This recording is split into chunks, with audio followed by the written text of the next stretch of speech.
temprano, pues si gustan podamos dar comienzo. Me gustaría dar su semblanza curricular, perdón, me gustaría dar su semblanza curricular para que lo conozcan,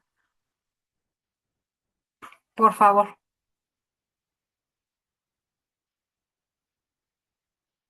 Sí, Bueno, adelante, por favor, Lick.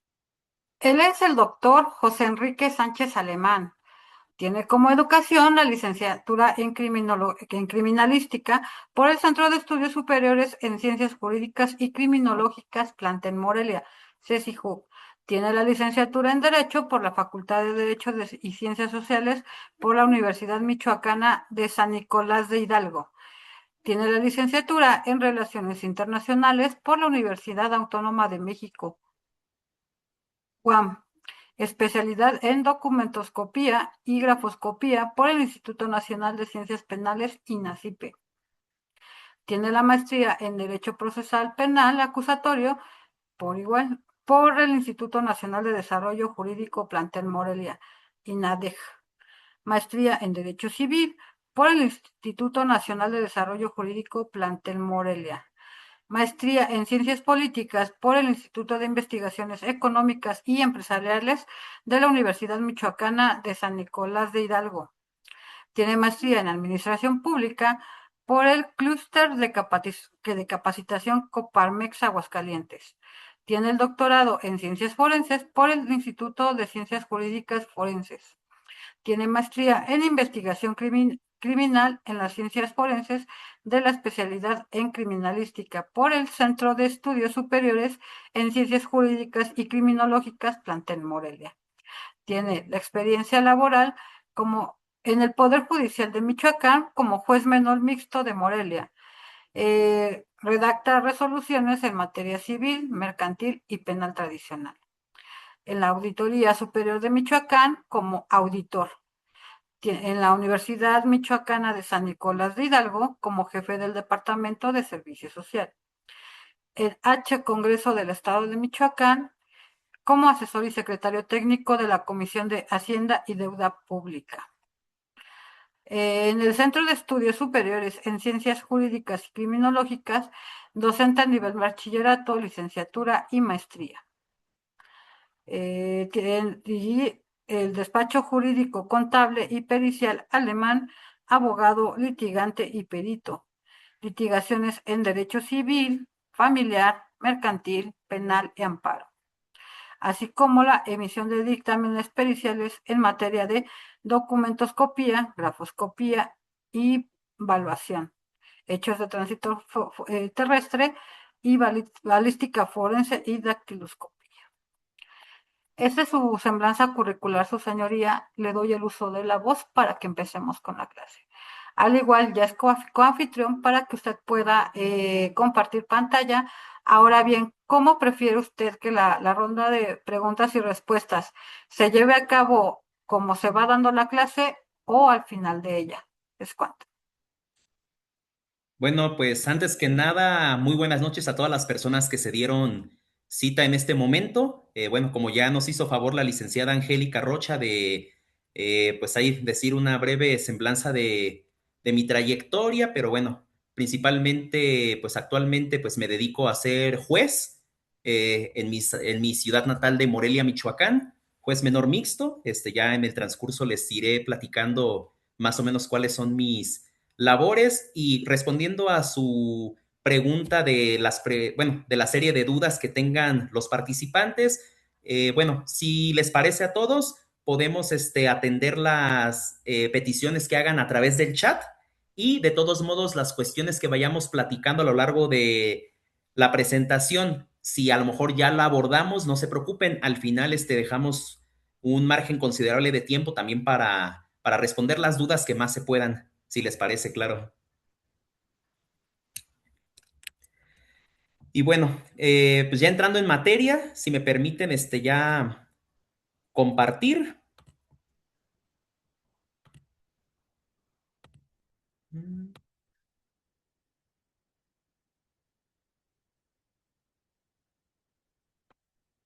A ver, ¿ya todos pueden visualizar la pantalla?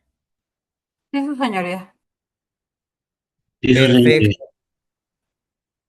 Perfecto, pues bueno, antes que nada, pues muchísimas gracias nuevamente. Como bien pudieron observar en la publicidad, el tema que vamos a abordar el día de hoy, pues bueno, son las pruebas en el juicio ejecutivo mercantil.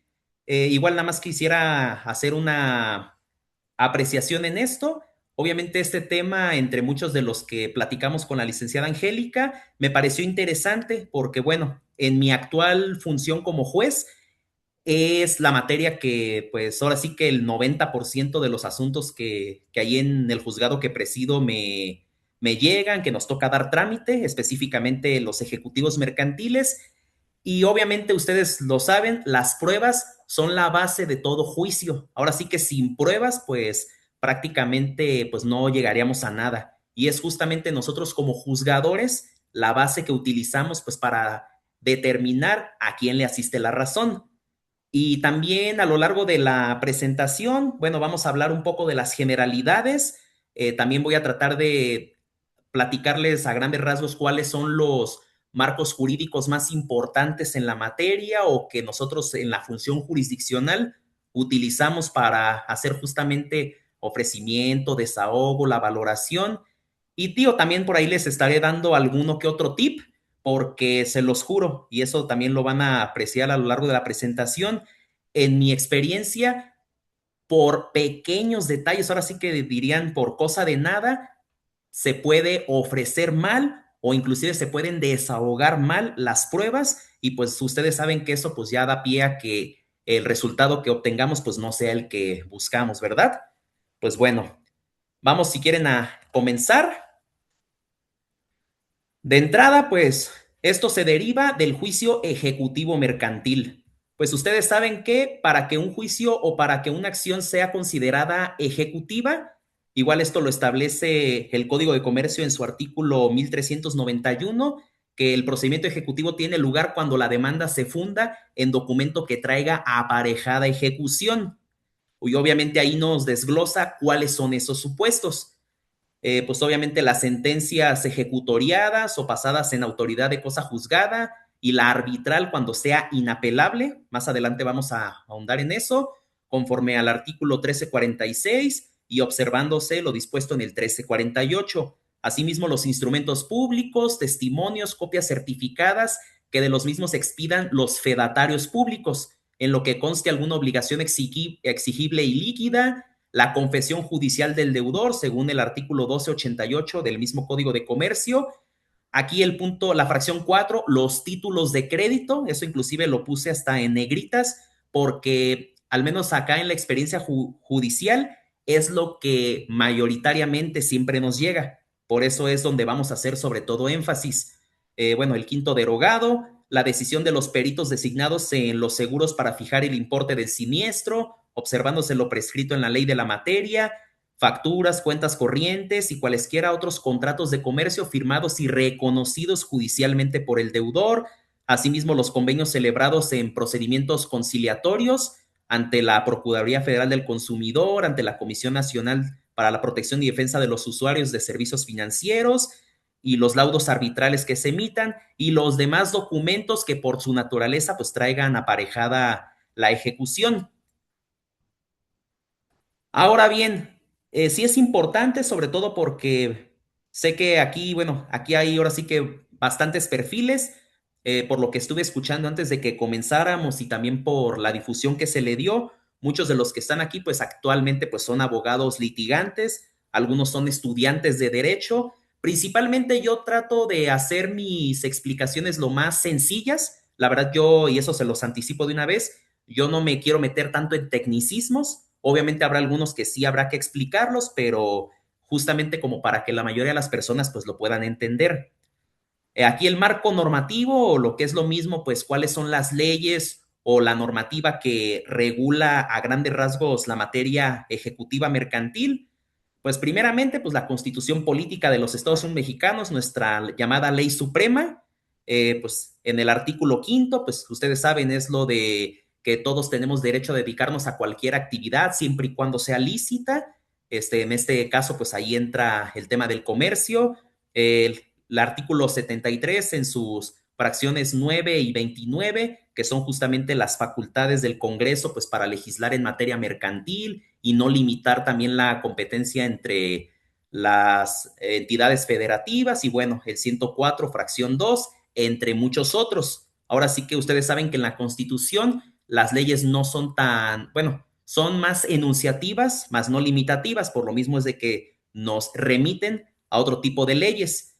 Obviamente también está la Convención Americana sobre Derechos Humanos, o también conocido como el Pacto de San José, específicamente en el artículo octavo y en el 21. Digo, ahora sí que eso habla, y bueno, para los que ya tienen conocimiento, es el principal instrumento de derechos humanos que a nosotros como Estado mexicano, digo, por pertenecer a esta zona geográfica, la que nos corresponde. Y específicamente en materia comercial, estos son los artículos que, aparte de que dan certeza jurídica, también es cuando nosotros ya en la valoración de las pruebas y sobre todo en sentencia, nosotros de oficio vamos a revisar sobre todo los intereses, un tema muy interesante que siempre se ve en todo este tipo de juicios, pero que muchos piensan, o bueno, eso también ustedes los que sobre todo litigan materia mercantil, como es estricto derecho, muchas veces nosotros estamos, como dirían coloquialmente, atados de manos. La autoridad fungimos meramente como árbitros. Ahora sí que aquí en esta materia no hay suplencia de la queja, como en otras materias como el derecho penal o el derecho familiar. Aquí ahora sí que pues es un particular contra otro particular. Claro, puede ser persona física, persona moral, pero al fin en cuentas son particulares. Por lo tanto, lo único que nosotros, la ley inclusive nos obliga a que revisemos de oficio es justamente el tema de los intereses, pues para evitar que caigan en la usura. El código de comercio, que de una vez les anticipo que es a lo mejor no en jerarquía, pero sí en utilidad práctica, es el lineamiento, es la normativa más importante en la que nosotros, tanto como autoridad y ustedes como litigantes o como partes en el proceso, van a utilizar sí o sí. ¿Por qué? Pues porque es la que rige el procedimiento. Todo lo que conlleva la materia ejecutiva mercantil está plasmado en este código. Obviamente la Ley General de Títulos y Operaciones de Crédito, sobre todo para el tema de cuando se contesta la demanda y pues ahí estipulas las excepciones, ahí es donde te marca la ley cuáles reconoce como tal. La Ley General de Sociedades Mercantiles, igualmente pues para temas de competencia, el Código Nacional de Procedimientos Civiles y Familiares, que mucho ojo, igual se los voy aclarando de una vez, porque inclusive es lo que he tenido de pláticas con otros colegas o abogados de otros estados aquí del país. Al menos aquí en el contexto en el que estoy en Michoacán, todavía no utilizamos el Código Nacional de Procedimientos Civiles y Familiares. Inclusive ustedes saben que desde que se expidió, se dio un plazo para que absolutamente en todo el país se capacitara, se tuviera la infraestructura, el equipo y todo lo necesario pues para que ya pudiera operar con normalidad.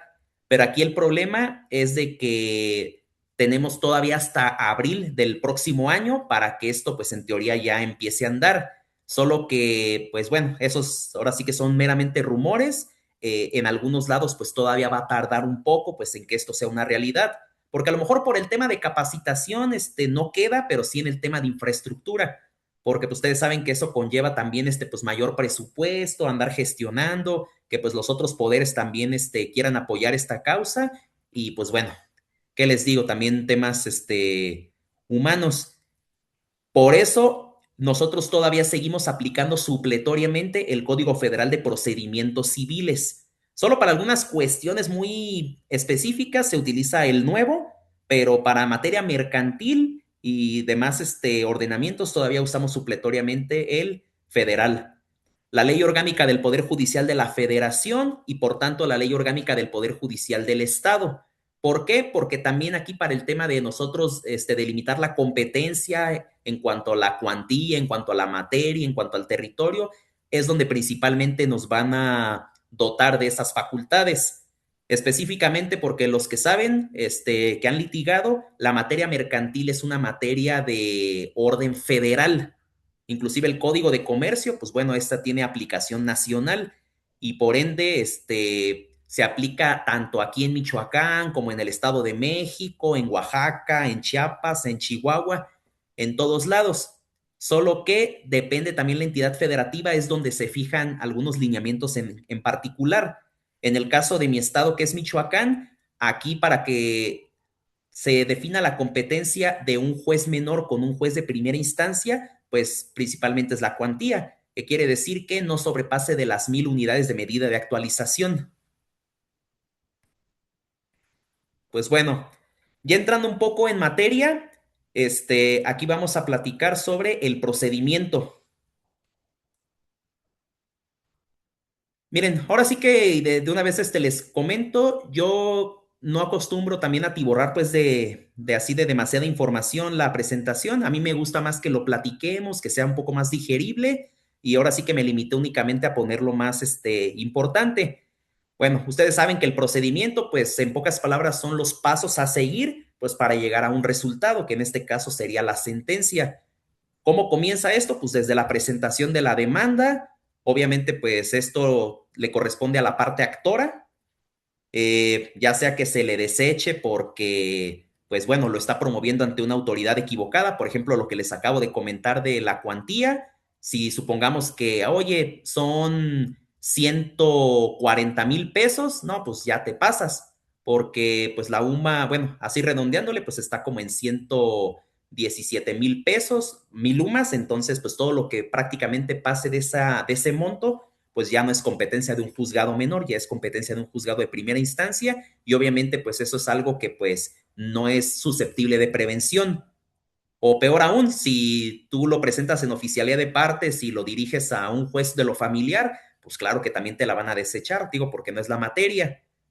Entonces, ese tipo de cuestiones de fondo, pues no se pueden prevenir. Ustedes saben que para prevenir, pues son lo que la ley dice que pueda ser subsanable y obviamente se les da un término de 3 días para que así cumplan. Lo más común en cuanto a mi experiencia es siempre porque a lo mejor exhiben el título de crédito pagaré, pero a lo mejor el nombre del deudor es Juan Pérez López, pero bueno, en el título de crédito pues está correctamente, pero al momento de que lo plasman en la demanda, a lo mejor ponen López con S y no con Z, o a lo mejor también Pérez lo ponen con S y no con Z, y obviamente pues no es la misma persona, por lo cual ese tipo de cuestiones pues se va a prevenir pues para que aclaren cuál es el verdadero nombre. O también algo muy común es de que al momento de que presenten no exhiben el RFC, la CURP, o no manifiestan bajo protesta de decir verdad que desconocen que no tienen esos datos o que no los poseen, porque también la ley es muy clara, no estamos obligados a estar dados de alta, sobre todo en la cuestión hacendaria, y por ende, pues nada más con que tú lo manifiestes, pero hay ocasiones, por eso les digo, esos pequeños detalles que no los mencionan y bueno, nosotros como árbitros, pues tenemos que apercibirles. Y pues bueno, ya se cumple todo, la demanda está bien hecha, pues bueno, ya te la admitieron. Después sigue, en mi opinión y en cuanto a mi experiencia, digo, la mayoría de los que están aquí, que se dedican a litigar, me van a dar la razón, el emplazamiento, eso también es el paso, en mi opinión, más complicado. ¿Por qué? Porque, bueno, ya saben, aparte de que tienes que sacar fecha con el actuario y pues si tiene agenda llena, pues te va a dar fecha hasta dentro de un mes y también pues para que se acomode, porque ustedes saben que muchas veces no está, pues es aquí cerquita. No, pues de entrada, pues siempre tiene que ir con uno de los endosatarios en procuración, en propiedad o la parte interesada, pues para que realicen el emplazamiento, requerimiento de pago y embargo. Mucho ojo, digo, no me voy a detener mucho aquí, pero también lo quiero comentar. También eso es cuestión de criterios, porque siempre y cuando haya una oposición, es cuando posteriormente la ley prevé que se pueden utilizar, o bueno, en este caso los litigantes pueden solicitar los medios de apremio, pues para que se pueda llevar a cabo el embargo. Pero bueno, casi siempre, o al menos acá en Morelia, se trabaja de que la primera diligencia es de emplazamiento y requerimiento de pago. No se autoriza de inmediato pues el embargo. O sea, claro, ellos pueden intentar de una vez señalar los bienes, pero pues bueno, en la práctica las personas, claro que no te van a dejar pasar a su domicilio, por lo tanto, pues bueno, ahí tiene que quedar asentado que hubo una oposición expresa y posteriormente pues solicitar que se gire oficio pues para que la fuerza pública intervenga y ahora sí se pueda llevar a cabo la diligencia del embargo precautorio, que aquí hay algunos que pues emplazan y pues como al día siguiente, a los 2 días, pues ya te andan embargando. Eso les digo que también ya es cuestión de la agenda que tenga el ministro ejecutor o actuario. La contestación de demanda, supongamos que sí te encontraste a esta persona, obviamente se identificó, o a lo mejor por el dicho de una persona con capacidad, pues dice, sí, aquí sí vive Juan Pérez y nada más que ahorita no se encuentra, bueno, pues ya saben, se le deja citatorio y si no lo atienden el día y hora, pues bueno, se le da por emplazado. Ya posteriormente se le da el término para que conteste, ya sea para que conteste y se oponga a la demanda o para que realice el pago, porque muchas veces sí pasa, no, la verdad sí, yo sí le debo a esta persona, le debo a esta financiera, pero pues se me ha atorado porque tuve una emergencia familiar, una complicación de salud, me despidieron del trabajo, la razón que sea, pero el chiste es que incumpliste con tu obligación de pago. Más bien ahí lo que usualmente pasa es eso, o sí se oponen porque, no, espérame, yo ni siquiera conozco a esta persona que se dice mi acreedora. Es más, yo nunca firmé ni siquiera un título de crédito. O sabes que lo más común que pues de facto pues sí les voy a recordar porque es algo que hasta por sentido común lo debemos de saber, pero jamás firmen nada en blanco, ni una hoja y en este caso pues ni un pagaré en blanco. ¿Por qué? Porque si realmente tú sí pediste dinero prestado, oye, pero pues yo pedí 5,000 pesos y como por la razón que haya sido que ya mencionamos, yo no pude pagar, pues al rato me andan demandando, pero ni siquiera son 5,000 pesos, son 100,000 pesos.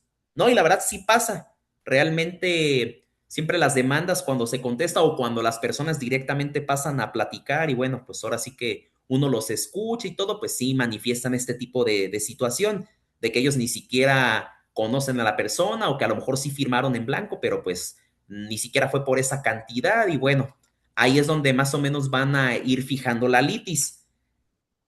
Lo más común, les digo, es lo de que hubo alteración en el documento cuando sí contestan y por lo tanto, cuando sí dan la contestación en tiempo y forma a la demanda, es cuando se le da vista a la parte actora también para que manifieste lo que considere y también se le permita volver a ofrecer más medios de prueba. Porque bueno, más adelante también lo vamos a checar, pero esos son los momentos donde ustedes pueden ofrecer esas probanzas. Al mismo tiempo, pues bueno, se tiene la conciliación, que también es una cuestión que a lo mejor no está directamente plasmada, pero sí es algo que la ley nos permite, o mejor dicho, nos dice que siempre invitemos en cualquier etapa del juicio, obviamente antes de que se dicte sentencia, pues a que lleguen a una conciliación, a una negociación. Muchas veces ha pasado que la mayoría de los asuntos, aunque sean contenciosos, aunque realmente hubo una inconformidad de ambas partes, siempre se llega a un arreglo. Como bien dice el dicho, más vale un buen arreglo que un mal juicio. Entonces, eso sí es algo muy importante, sobre todo pues aquí cuando hacemos los acuerdos, sí les pedimos explícitamente que manifiesten si es su deseo hacer uso de los medios alternos de solución a controversias. Obviamente ellos sin contesta, dice, sí, sí, la verdad sí me interesa negociar, me interesa llegar a un arreglo, pues bueno, ya los canalizamos ahí al centro de mediación, ya ahí para que les den cita y bueno, traten de llegar a un convenio, o ellos así explícitamente pueden decir, no estoy dispuesto a negociar y pues bueno, yo quiero llegar hasta donde tope, coloquialmente hablando. Entonces, cuando ya llega la etapa que es motivo de esta exposición, la etapa probatoria, que mucho ojo, aquí, inclusive, bueno, eso lo vamos a detallar más adelante, pero aquí la etapa probatoria va a depender de varios factores.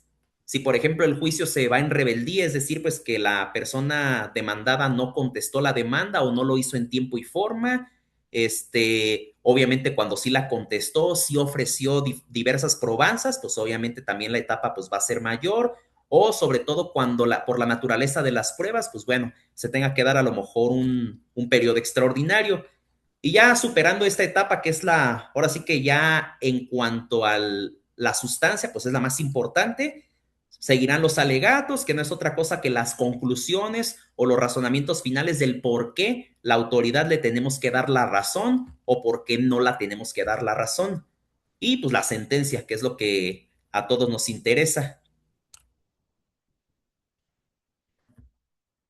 Y bueno, aquí vamos a, como les mencionaba, aquí vamos a hacer un poco de referencias, les digo más que nada a conforme la ley lo menciona, a cómo en la práctica suele suceder y sobre todo conforme ustedes por experiencia pues lo pudieron haber apercibido. Miren, primeramente, el artículo 1205 del Código de Comercio menciona, son admisibles como medios de prueba todos aquellos elementos que puedan producir convicción en el ánimo del juzgador acerca de los hechos controvertidos o dudosos y en consecuencia serán tomadas como pruebas. Y aquí, digo, lo puse en negritas, las declaraciones de las partes, terceros, peritos, documentos públicos o privados, inspección judicial, fotografías, facsímiles, cintas cinematográficas, de videos, de sonido, mensajes de datos, reconstrucciones de hechos y en general cualquier otra similar u objeto que sirva para averiguar la verdad. García, vengo para conferencia desde Cancún, de verdad. Ah, por ahí creo que escuché un micrófono.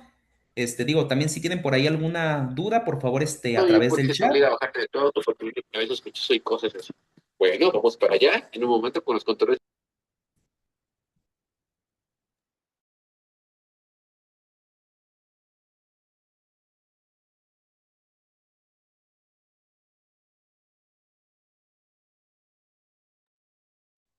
Juez, no lo escuchamos.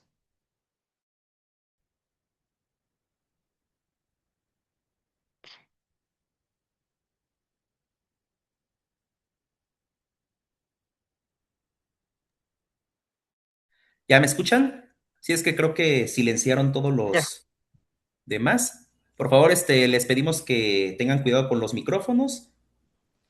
Excelente. A ver, déjenme volver a proyectar aquí. Listo. Como les Un comentaba, minuto, permítame.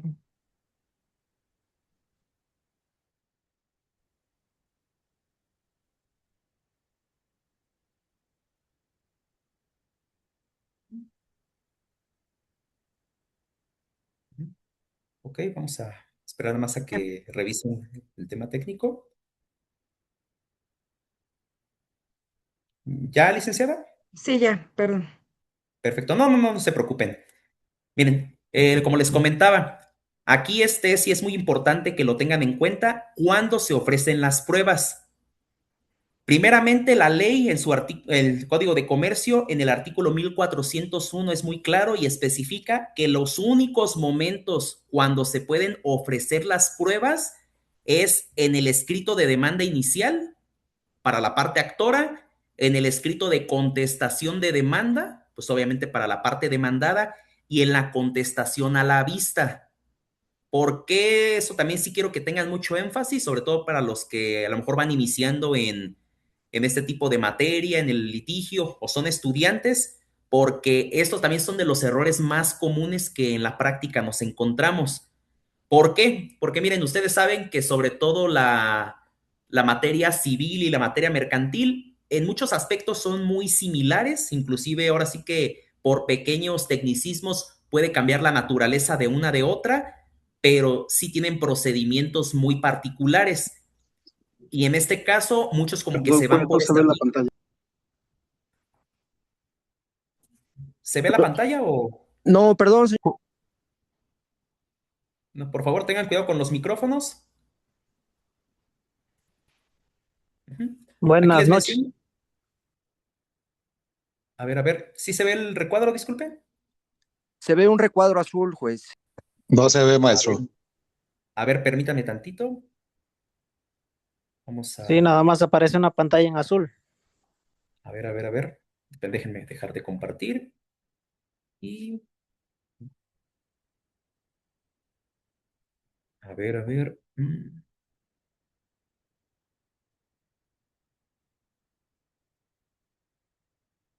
A ver, ¿lo pueden ver ahorita?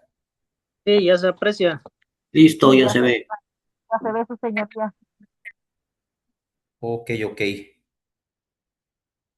Bueno, como les mencionaba, aquí es donde siempre tienen que tener, por favor, más cuidado, porque muchas veces, como les mencionaba, muchos como que confunden un poco el procedimiento civil del procedimiento mercantil. En el procedimiento civil, digo, para los que han litigado esta materia, saben que hasta la etapa probatoria como tal es cuando se llevan a cabo tanto el ofrecimiento y el desahogo de las pruebas, pero aquí en materia mercantil no es así.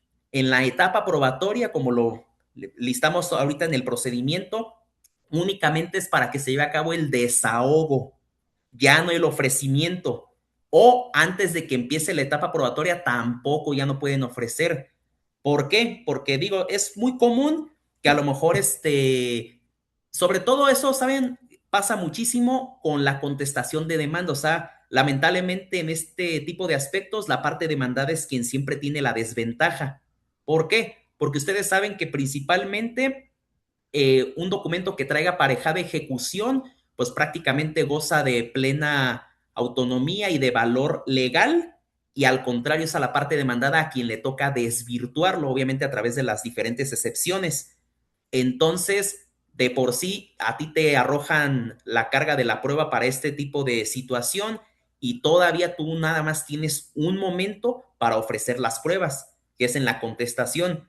Si por ahí te faltó precisar algún dato, te faltó por ahí hasta poner el nombre o etcétera, que eso más adelante lo vamos a ver, pues como dirán coloquialmente, ya caminaste.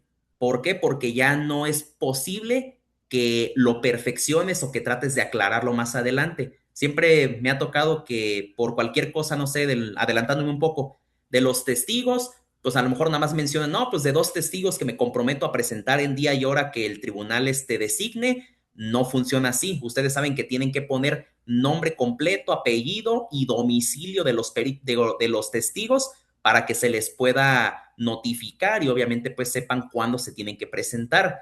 Y sobre todo para saber realmente quiénes son esas personas, o sea, como para tener más certeza jurídica de que esas personas realmente atestiguaron los hechos. Porque todavía en materia civil se da que, bueno, pues 2 personas y no me dejarán mentir, pues muchas veces, bueno, a lo mejor ya tenía palabrado a Andrés López y a Luis Sánchez, pues para que se presentaran, pero un día antes Luis Sánchez pues no iba a poder, pues no sé, déjame le digo a Ricardo, pues para que mejor él vaya. O sea, todavía como que te permite ese tipo de situación, pero aquí en materia mercantil no. O por ejemplo, en la caso de los peritos, que digo, también vamos a abordar este tipo de pruebas más adelante, también si omitiste exhibir ya sea los puntos o el cuestionario, o no anexaste o mencionaste siquiera la experticia o la materia del perito, pues también, o sea, no se te puede admitir la prueba y por lo tanto tampoco es susceptible a que lo quieras perfeccionar. Les digo esto mayoritariamente por la experiencia, pasa más con la parte demandada. No quiere decir que a la parte actora pues no le pase, pero usualmente a la parte actora, como tiene 2 momentos, pues ahora sí que ahí, bueno, si a lo mejor en la demanda inicial casi siempre nada más ofrecen, pues obviamente la documental, pues que es el mismo documento base de la acción, y pues la presuncional y la instrumental son las que de cajón siempre ofrecen, pero ya dependiendo si contestan la demanda, pues bueno, y si sobre todo ofrecen prueba pericial, pues bueno, ya en la contestación a la vista, pues ahí ellos también pueden ofrecer a su propio perito o también pueden ofrecer la confesional. Es muy raro que ofrezcan luego testimoniales, que sí se permite, claro que sí, pero en la práctica como que sí es muy, muy poco visto. Pero ahora sí que pues cada caso es diferente. Ahora lo que les mencionaba, ¿cuándo se desahogan las pruebas? Pues de entrada en la etapa probatoria, salvo la prueba superviniente, que ustedes saben que la prueba superviniente pues es aquella de la que no se tenía conocimiento o que aún no existía hasta antes de los procedimientos. Ahora sí que fíjense que en la práctica es muy raro también que haya este tipo de pruebas. ¿Por qué? Pues porque justamente por su naturaleza es muy complicado pues que se lleguen a crear, que se lleguen pues a surgir o que se tenga el conocimiento. Solo que también nuestro sistema es muy garantista y pues bueno, ya si por cualquier cuestión tú manifiestas también bajo protesta de decir verdad que no tenías el conocimiento o inclusive tú sí puedes acreditar, sobre todo esto más que nada cuando son documentos, tú sin problema sí lo puedes ofrecer. Ustedes saben, solo antes de la sentencia. Y aunque ya no estés en la etapa probatoria y aunque ya te hayas pasado también de los términos, o sea, esta es la única excepción a la regla. Y ahora, como les mencionaba, la etapa probatoria tendrá un término ordinario de 5 a 15 días hábiles. Les digo, ¿de qué va a depender? De hecho, la ley dice que el término ordinario será hasta por 15 días. No quiere decir que forzosamente tengan que ser los 15. Siempre ahí te dejan esa facultad discrecional al juzgador, pues para que determine según la cantidad de pruebas y según la naturaleza, pues más o menos cuánto tiempo. Por eso les mencionaba, casi siempre cuando el juicio se va en rebeldía, pues fijamos lo mínimo, porque también tiene que haber un margen pues para que el proceso pues avance con normalidad y para que se respeten las etapas, porque no porque la otra parte no haya contestado o no tenga probanzas para hacerlo, pues quiere decir que, pues nos brincamos directamente ya a los alegatos. Pues no, así no funciona el proceso y sobre todo pudiera ser que en este término se haya dado lo que mencionamos, a lo mejor alguna prueba superviniente. Entonces, por eso siempre hay que dejar un margen, aunque sea mínimo. Y casi siempre nosotros acá sí fijamos el término máximo, que es de 15 días hábiles, justamente para que no haya tanta saturación, sobre todo porque ustedes saben, o los que litigan mucha materia mercantil, de que son asuntos en donde pues llega por montón. De hecho, la verdad, en cuanto a expedientes, hasta el día de hoy, al menos hablando de mi juzgado y de mis homónimos jueces menores de Morelia, ahorita ya vamos a casi al 2,500, 3,000 aproximadamente. O sea, más o menos la proyección es de que terminemos con 4,000, 4,500 asuntos nuevos, digo, tan solo del 2026. A eso súmenle los del 2025, algunos del 2024, y bueno, ya de ahí como que sí es medio raro que haya asuntos más antiguos, pero sí los llega a ver. ¿Por qué les comento esto? Pues también para que ustedes sepan que también se tiene que dar un margen prudente, porque de por sí, los secretarios y todo el demás personal, pues tiene otras actividades y pues si te saturas de audiencias, pues bueno, ahí es donde se va a complicar. Y el término extraordinario, la ley dice que puede ser hasta de 10 días cuando son juicios ejecutivos o especiales. Ustedes saben que esto que menciono es específicamente para los ejecutivos. Claro que cuando es ordinario, pues bueno, ahí los plazos usualmente son más grandes y pues por la naturaleza de ese proceso, pues se tiene que dar más tiempo, pero aquí para ejecutivo, hasta la palabra lo dice, pues tiene que ser de manera más ejecutiva, pronta, expedita, por eso es de que no te puedes extender demasiado. Pero ojo, el término extraordinario, ¿cuándo se puede solicitar? Únicamente cuando las pruebas se tengan que desahogar en una entidad federativa distinta donde se está ventilando el juicio o fuera del país. Esa es la única regla para que en un juicio de esta naturaleza se te otorgue ese término extraordinario. E igualmente, como aquí dice, hasta 10 días va a quedar al arbitrio del juez cuánto tiempo te puede dar. Pero bueno, sobre todo cuando ya es fuera del país, pues para no errarle, pues sí te dan los 10 días. Cuando a lo mejor es en un estado no tan lejano, por ejemplo, aquí el Estado de México, Guanajuato, Jalisco, que es aquí cerca de Michoacán, pues bueno, a lo mejor ahí también es un término un poco más pronto, justo para no dilatar este tipo de juicios. Pero eso también es muy importante que ustedes sepan que únicamente se desahoga en la etapa probatoria en este tipo de juicios. Y si se fijan, como les mencioné anteriormente, aquí ya no se pueden ofrecer, salvo que tengan esta regla de prueba superviniente. Pues bueno, ahora vamos a revisar a grandes rasgos los tipos de probanzas que encontramos, empezando por la confesional. Que igualmente el Código de Comercio, desde el artículo 1211 al 1236, establece que la confesión es el reconocimiento que hace alguna de las partes en un juicio de determinados hechos que le son propios, es decir, hechos en los cuales participó y que se relacionan con los puntos controvertidos en el proceso. Aquí también me permití poner en negritas, si ustedes observan la pantalla, estos dos aspectos que quiero que recuerden muy bien.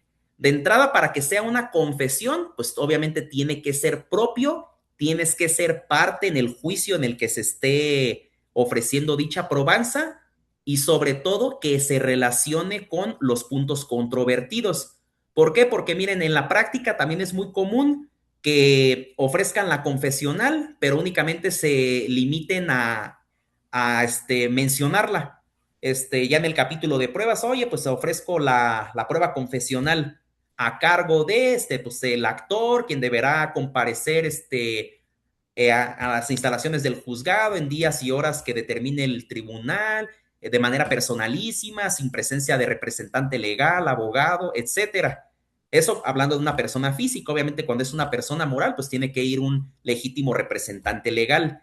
Pero aquí ese es el problema, que muchas veces nada más la mencionan esto que es como el machote dirían, pero no dicen con qué se relaciona. Fíjese que también ahí es una cuestión de criterios. Algunos sí son como de que, no, pues me tienes que decir en el capítulo de contestación a los hechos o de los hechos, ¿con cuál?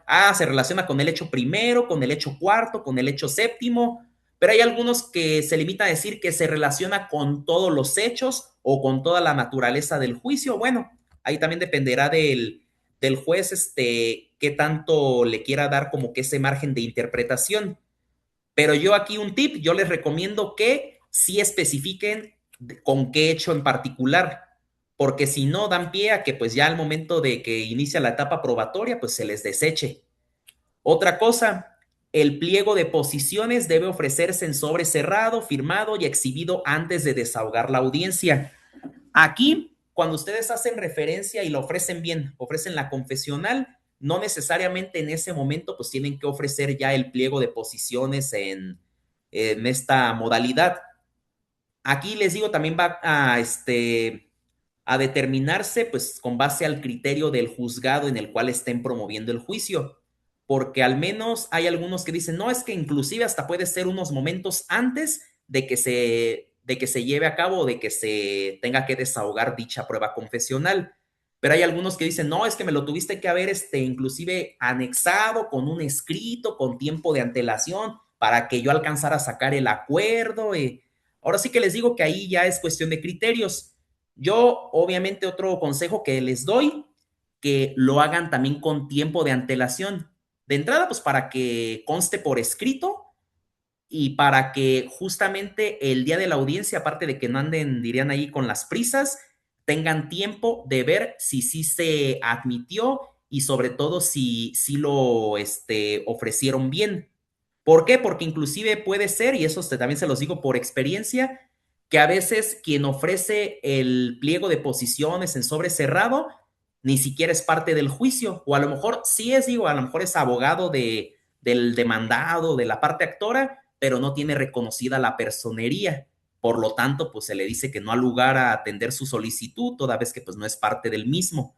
Entonces, por eso les digo que también, si pueden, háganlo con más tiempo de antelación. Obviamente, pues tiene que estar firmado por el que lo está ofreciendo, que tenga obviamente el carácter reconocido y ya en la audiencia, pues bueno, contestar posiciones escritas y de manera verbal. Aquí sí quiero también explicarles algo. Digo, yo sé que aquí nos están viendo personas de muchas partes del país. Hablando propiamente de Michoacán, este tipo de procesos, sobre todo pues acá en el juzgado menor mixto, que soy el que es el en el que presido, actualmente los juicios se siguen desarrollando de la manera tradicional, es decir, aquí nosotros todavía no tenemos la oralidad implementada. Es algo que también pude comentar ahí con algunos abogados que están ahorita presentes, que justamente por lo que les mencionábamos, aparte de lo de la reforma del Código Nacional de Procedimientos Civiles y Familiares, la reforma que hubo desde hace años en materia mercantil especificaba que se tendrían que crear también juzgados especializados en materia mercantil. Lamentablemente aquí en Michoacán no los tenemos todavía y por lo tanto, como no los tenemos, la materia oral es competencia de los juzgados de primera instancia. Entonces, nosotros como juzgados menores, claro que conocemos este tipo de juicios, pero no de la manera oral, sino de la manera tradicional. Entonces, por eso aquí se siguen utilizando estas reglas, pues, diríamos, de antaño.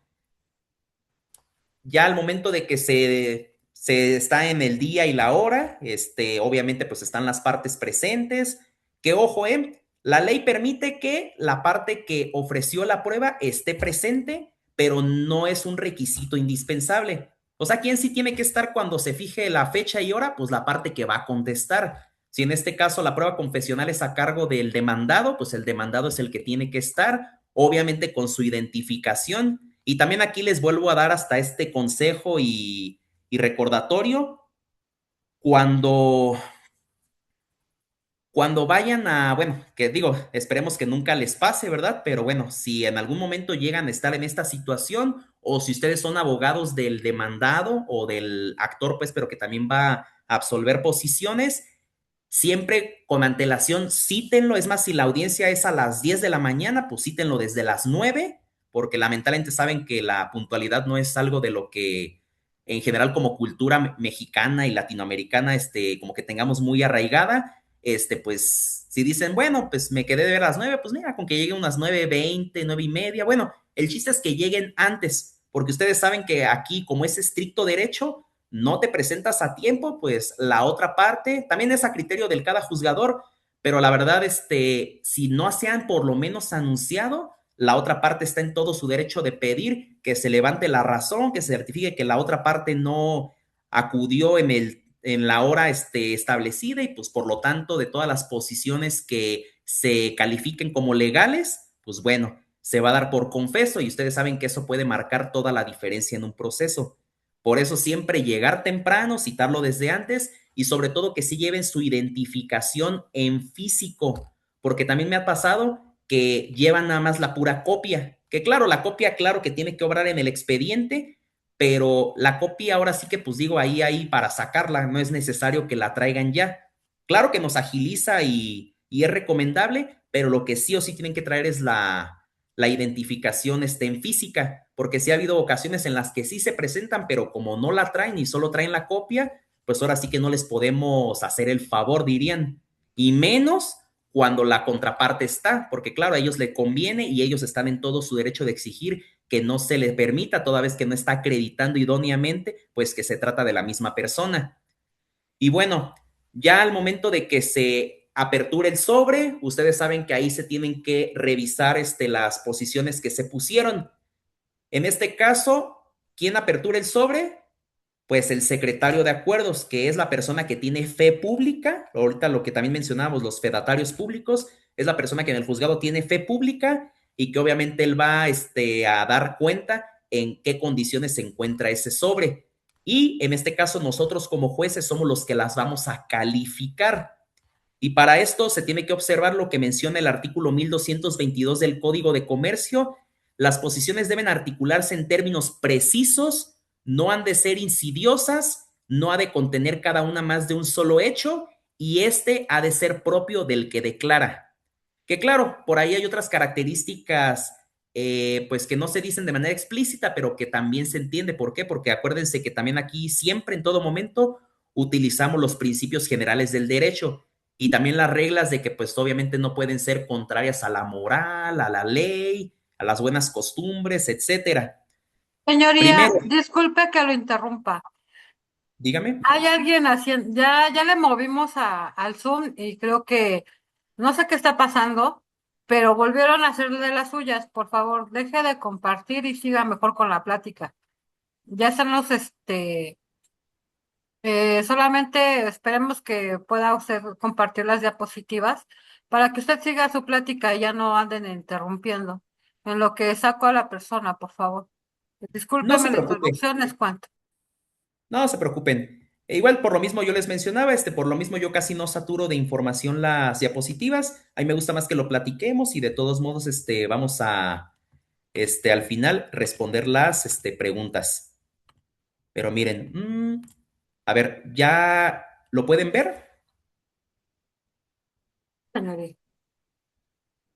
Alguien la está pintando, no hacen caso. Mire, ¿ya pudo ver? Sí, bueno, también me conecté de otro dispositivo para ver eso, pero si se ve, No se es que se ve, ve. ya me pusieron eso de lo que verifico lo que los colegas me están diciendo. A ver, alguien dice, está manipulando un cuadro nuevamente. Deberían de limitar el uso del lápiz a los participantes. Déjalo checo, quien me dio la recomendación. Deje de compartir, señoría, y siga usted platicando, por favor. Ok, a ver, miren. Bueno, n- no se preocupen, de todos modos, como dijo la Lic, Angélica, al final de todos modos, les comparto la presentación. De eso no tengan ningún problema. Miren, como les mencionaba, las posiciones deben ser calificadas, en este caso, por el juez y tienen que seguir estas reglas. Primero, ¿a qué se refiere con que no han de ser insidiosas? Pues primeramente con que no sean engañosas, no sean confusas, que sean lo más claras posibles. En este caso, ¿cuál sería un ejemplo de que es insidiosa? Cuando se formulan en sentido negativo. De hecho, es como una regla no escrita de que cuando tú ves una posición, por ejemplo, que diga el absorbente que es cierto como lo es, que usted no pidió prestado a la parte actora o que usted no tiene derecho a cobrarle esta deuda porque es falsa. ¿Sí me explico? O sea, cuando tenga la palabra no, nunca, jamás, o sea, este tipo de cuestiones se entiende que pueden ser insidiosas. Entonces, esa es la razón principal de que no se tenga que calificar como legal. Entonces, ve ahí el primer detalle. Otra cuestión, cuando menciona que no han de contener más de un solo hecho. Fíjense que ese también es un problema que, digo, ahora sí que estamos entre abogados, saben que pues la mayoría pues como que sí nos gusta luego como que dirían echar más choro que el de costumbre, entonces como que también para ahorrar espacio o por a lo mejor desconocimiento, también como que tú quieres incluir más cosas en las posiciones. Por ejemplo, que diga el absorbente si es cierto como lo es, que usted debe la cantidad de 5,000 pesos porque firmó un título de crédito en la Ciudad de México, tal. O sea, ahí dicen los datos y que además usted se ha negado a pagar. Pues de en automático, pues ahí ya te está incluyendo más de un solo hecho. Que ojo, a lo mejor en el momento en que dice y que además usted ya se ha negado a pagar, ahí es cuando ya contiene el otro hecho. Porque el tema de que dice que usted se ha negado a pagar el título de crédito denominado pagaré de 5,000 pesos suscrito en la Ciudad de México tal día, eso todavía sigue siendo un solo hecho, nada más que es más descriptivo. Entonces, pues ahí no hay tanto detalle. Pero en el momento en que tú ya dices, y aparte se está negando a pagar, pues bueno, ahí ya contiene más de un hecho, entonces por lo tanto también tiene que ser calificada de ilegal. La otra ha de ser un hecho propio, eso también es muy común, que muchas veces cuando tú declaras dices, y aparte que a usted sabe y le consta que Juan Méndez fue quien falsificó el documento. Fíjense que ahí también es como una cuestión de interpretación o de cómo lo perciban, porque a lo mejor ahí yo puedo decir, oye, espérame, si le está preguntando que si le consta que Juan Méndez fue quien alteró el documento, bueno, a lo mejor de entrada, pues ahí ya no es un hecho propio. Ahí, pues ya estamos hablando de un tercero. Pero como aquí está usando la palabra le consta, bueno, todavía ahí se pudiera interpretar. Bueno, nada más te estoy preguntando si tú sabías o no que él lo alteró. No te estoy diciendo que, oye, que tú sabes que él alteró. O sea, como que ya lo estoy dando por hecho, pues también ahí ya se tendría que calificar de ilegal. O sea, en general, fíjense que sí son como que cuestiones muy mínimas que nosotros cuando calificamos esas posiciones, pues bueno, sí tenemos que tener cuidado.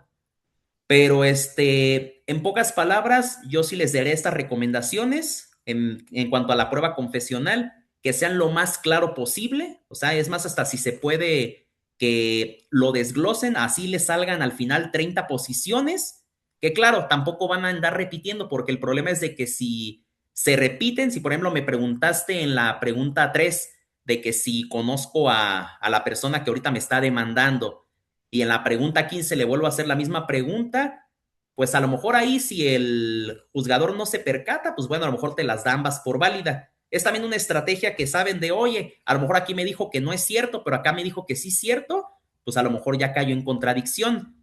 Pero nosotros si lo percibimos a decir, es repetitiva esta pregunta, pues ya se está preguntando acá, pues por lo tanto también la otra se califica de ilegal, o como dirían, no pasa.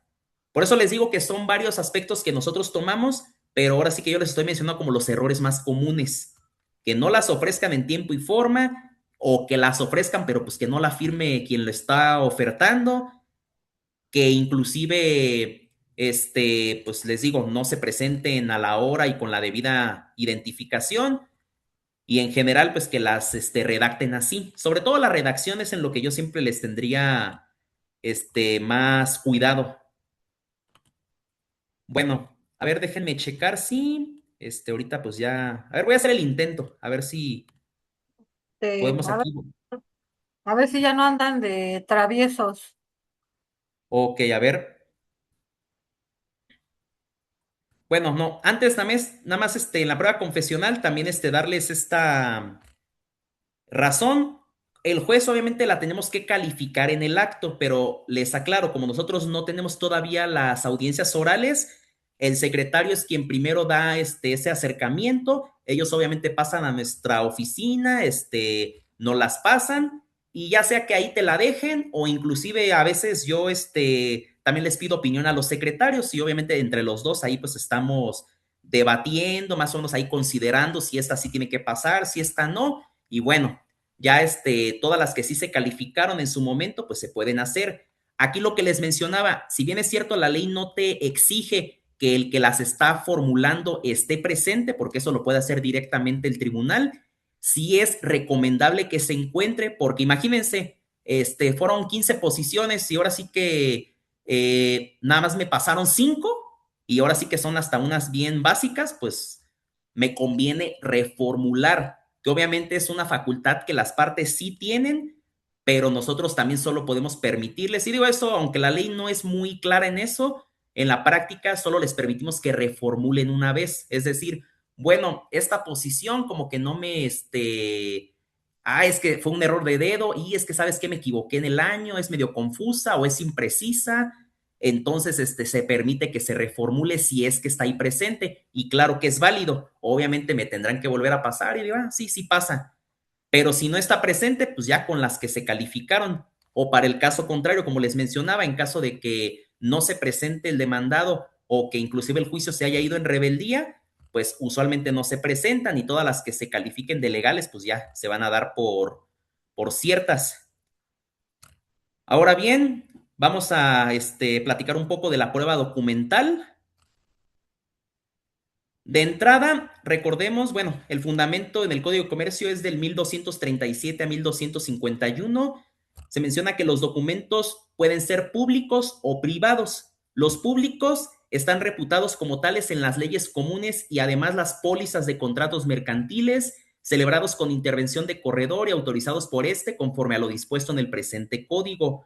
O dicho de otra forma, los documentos públicos son aquellos emitidos por una autoridad competente y en el ejercicio de sus funciones, que obviamente van a gozar de pleno valor probatorio, solo se pueden reputar como con otro documento público de más reciente o depende de la naturaleza, antigua emisión, pero casi siempre es de más reciente, a menos que acredites pues que el documento por ahí fue falsificado, pero bueno, eso es muy raro, la verdad.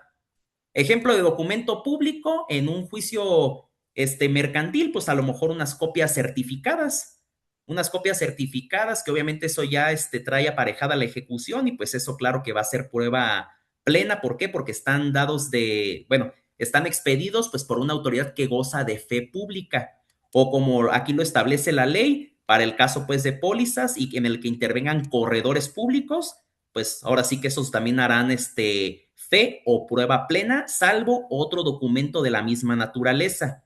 Aquí, bueno, aquí casi no nos metemos porque, le digo, lo de los documentos públicos se entiende, pero aquí es el detalle, los documentos privados, cualquier otro no comprendido en lo que dispone el artículo anterior, es decir, cualquiera que no cumpla con esas características y como lo mencioné, que no es emitido ni por una autoridad competente en el ejercicio de sus funciones.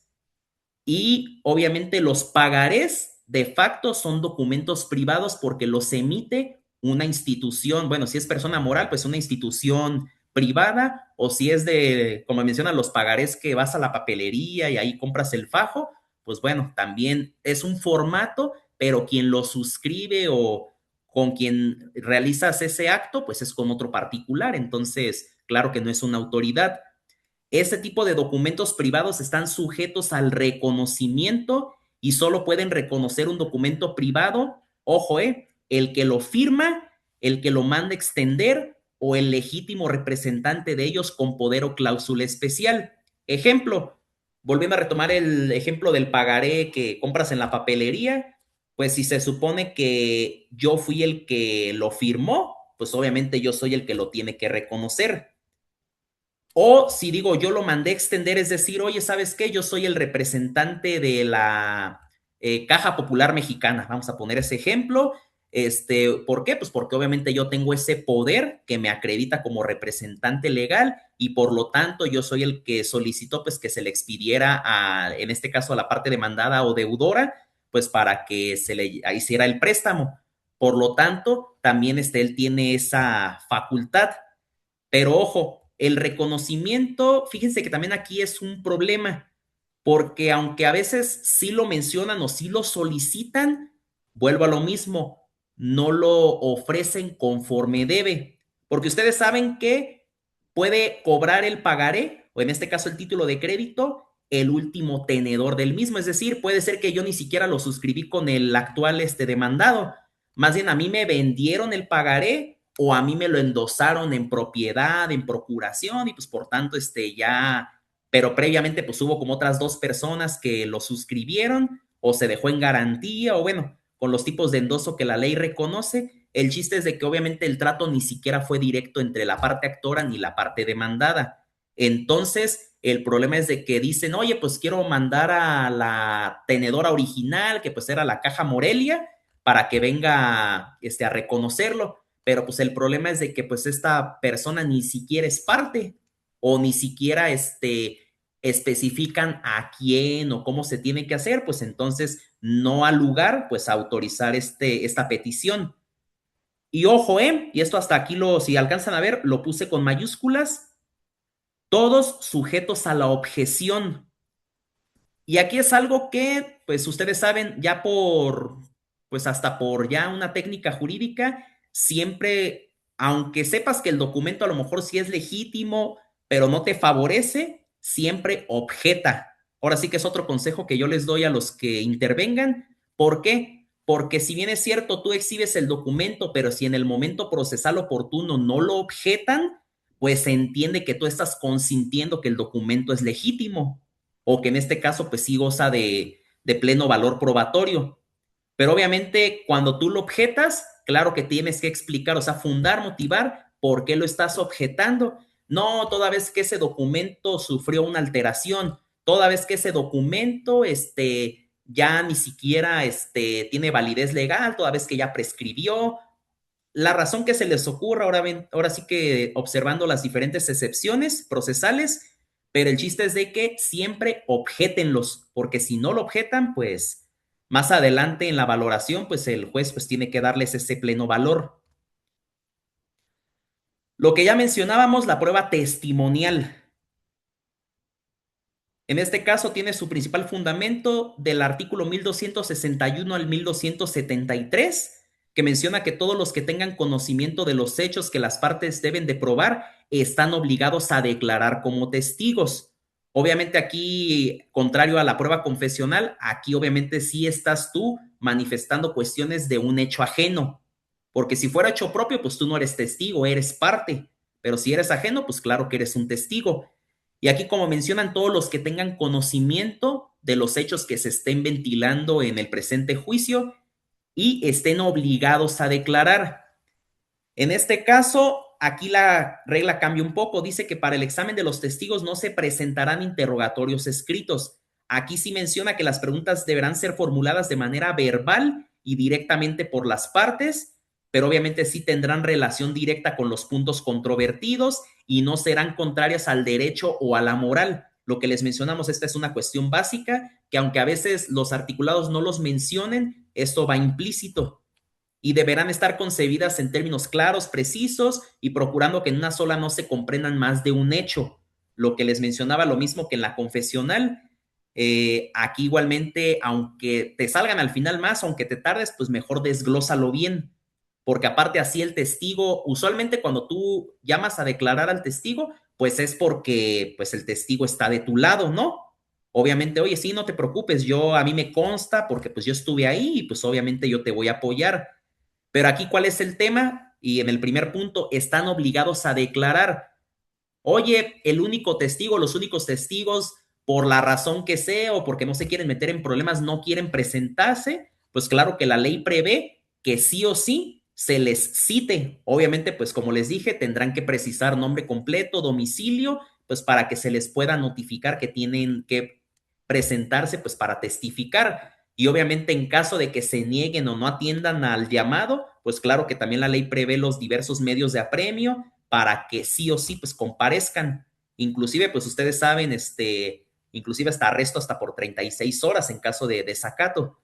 Pero bueno, las partes también deberán precisar, como mencioné, los datos de los testigos y, ojo, las partes están obligadas a presentar a sus testigos en el día y hora señalados, salvo que estén imposibilitadas. Aquí sí quiero detenerme un poco. De entrada, las partes están obligadas a presentar porque si bien es cierto, ya señalaron hasta domicilio, ya se les notificó el hecho de que, oye, ¿sabes qué? Es que a la mera hora el testigo no se presentó o un día antes me dijo que la verdad ella no se quiere presentar, que ya lo pensó bien, que no quiere meterse en problemas. Los mil y un pretextos que ustedes se puedan imaginar, inmediatamente por eso se tiene que manifestar bajo protesta de decir verdad que el testigo pues es un testigo hostil y que obviamente pues está o pretende pues desacatar también para que la autoridad pues pueda tomar en cuenta los diversos medios de apremio y pues sí o sí pues se presente a contestar. También otra cuestión, que estén imposibilitadas, es decir, que por cualquier cosa es que sabes que tuve una situación una situación de salud, o la verdad, fíjate que tuve un accidente y que sí llega a pasar, digo, o sea, dirían Dios quiera que no, pero pues todos somos susceptibles a eso y por lo tanto, siempre se tiene que justificar en caso de inasistencia. Me preguntan, ¿se les hace apercibimiento a los testigos? Sí. Primero se les hace el apercibimiento de que en caso de que no comparezcan, pues pueden ser multados. Ese es como el apercibimiento más básico. Y también desde el momento en que ya se presentan y antes de que empiecen a formular las preguntas y empiecen a contestar, pues ustedes saben que se les tiene que hacer el apercibimiento de ley, de que falsear en declaraciones, pues que constituye un delito, de que también se tiene que cerciorar el tribunal de que ellos no tienen un interés directo o indirecto, que no son dependientes. Ahora sí que dirían las preguntas de rutina, pero que por ley el tribunal sí o sí tiene que hacerles. Que claro, si en ese momento puede ser que diga, sí, pues sí soy su dependiente, pues porque es mi mamá o porque es mi papá o porque es mi esposo, etcétera. En este momento el tribunal no puede, por eso les digo que aquí como es estricto derecho, hay ocasiones en las que aunque nosotros estemos pues percibiendo esta situación, si la otra parte no objeta o no hace uso de los medios de impugnación que la ley permite, pues ahora sí que nosotros tenemos que dejar que el testigo conteste. Por eso al final aquí puse la famosa tacha de testigos, que bueno, de entrada ustedes saben que cuando se perciba que este testigo pues no es 100% confiable por alguna de esas razones, oye, pues claro que va a hablar a favor pues de la parte demandada, pues porque es su hijo, porque es su esposo, porque es su jefe, etcétera, etcétera, pues claro, se tendrá que tramitar por la vía incidental la famosa tacha de testigos y pues bueno, sin suspender el procedimiento, pero que sí antes de la sentencia para saber si le vamos a dar o no el valor probatorio. Y lo que les mencionaba de si están imposibilitadas de presentarse, pues ya saben, la ley también te da un término para que promuevas el incidente de justas causas, es decir, oye, ¿sabes qué? No me pude presentar por esta situación, obviamente tiene que ser una situación que la ley sí contemple como válida, porque sí me ha tocado, y de hecho, obviamente, pues no voy a decir ni nombres ni nada, pero que una de las partes, previamente a que se desarrollara la audiencia, de hecho, hasta lo hizo mediante escrito, mencionó que ese día no iba a poder presentarse, que porque era la graduación de su hijo y que por lo tanto, como era un momento muy importante, pues prefería ir ahí, pues no ir acá. Obviamente, pues se le tuvo que sacar el acuerdo diciéndole pues que obviamente se le tiene haciendo las manifestaciones, sin embargo, pues no ha lugar a reagendar, toda vez pues que la ley no prevé eso como uno de los supuestos en los cuales se pueda reagendar o que en dado caso pues se pueda volver a dar fecha. Que sí, yo sé que a lo mejor sí es un evento muy importante, pero pues volvemos a lo mismo, la ley no lo prevé. Tiene que ser forzosamente pues una de las causales que, como las que ya mencionamos. Y bueno, ahora vamos un poco, bueno, las preguntas que ahorita pusieron, como es de esto, si quieren al final lo retomamos. El reconocimiento o inspección judicial. De entrada, su fundamento principal está desde, bueno, en el artículo 1259, 1260, menciona que el reconocimiento o inspección judicial puede practicarse a petición de parte o de oficio si el juez lo cree necesario. Ojo, aquí de entrada la ley ya nos está dando esta facultad discrecional para que nosotros sí podamos intervenir, aunque alguna de las partes no lo solicite. Entonces, pues bueno, esto de facto y el reconocimiento obviamente se practicará en día, hora y lugar que se señalen. Las partes, sus representantes o abogados pueden concurrir a la inspección y hacer las observaciones que estimen oportunas. Volvemos a lo mismo en la etapa de ofrecimiento de pruebas. Necesitan, si es que ofrecen el reconocimiento o la inspección, necesitan establecer en qué va a consistir y bajo qué condiciones. Y sobre todo, y aquí lo dice, podrán concurrir a ellas los testigos de identidad o peritos si fuera necesario. ¿Por qué? Porque habrá tipos de inspección que no se necesita un conocimiento especial, pues para que se pueda llevar a cabo, más allá de lo que la misma ley prevé que es necesario que tanto el juez y el personal conozca. Entonces, pues ahí a lo mejor sí se necesitaría un perito, pero si es que se ocupa un perito, quien lo tiene que solicitar pues es el oferente. O bueno, si en este caso el juez es quien de oficio dijo, ¿sabes qué? Yo necesito que se haga esta inspección, pues obviamente yo también de oficio pues voy a señalar al perito. Y del reconocimiento se levantará un acta que firmarán todos los que a él concurran y en la que se asentarán con exactitud los puntos que lo hayan provocado, observaciones de los interesados, declaraciones, si las hubiere, y todo lo que el juez crea conveniente, pues para el esclarecimiento. Entonces, de la inspección, pues digo, la verdad no hay mucho que decir. La verdad, usualmente sí se maneja, pero aquí en la materia ejecutiva mercantil, la mayoría de las inspecciones son a los mismos documentos. O sea, no es como en otras materias que, oye, no, es que yo ocupo que vayamos al lugar de los hechos, para que tú percibas bien cómo es el lugar, si es de tipo abierto, si es cerrado. O sea, no, aquí la realidad es de que el tipo de inspección que se hace es a los documentos. Y eso usualmente, ¿para qué es? Cuando a simple vista, ojo, a simple vista, se pueda percibir que el documento a lo mejor sí tiene varias inconsistencias o alteraciones, pero ojo, siempre y cuando no se necesiten esos conocimientos técnicos particulares, porque si no, pues ya estaríamos cayendo en otro supuesto, como en este caso sería una prueba pericial. Bueno, aquí también vamos a mencionar la prueba presuncional, que aquí igualmente pues no hay mucho que decir, o sea, su fundamento es del 1277 y al 1286. La presunción es la consecuencia que la ley o el juez deducen de un hecho conocido para averiguar la verdad de otro desconocido. La primera se llama legal y la segunda humana. Por eso esos son los tipos de presunciones que nosotros vemos. La presuncional legal y en su segundo aspecto humana. Hay algunos que inclusive hasta mencionan una tercera, pero la ley pues no la reconoce, una presunción material, pero bueno, ahora sí que la pueden poner, pero realmente la ley solo reconoce estas dos.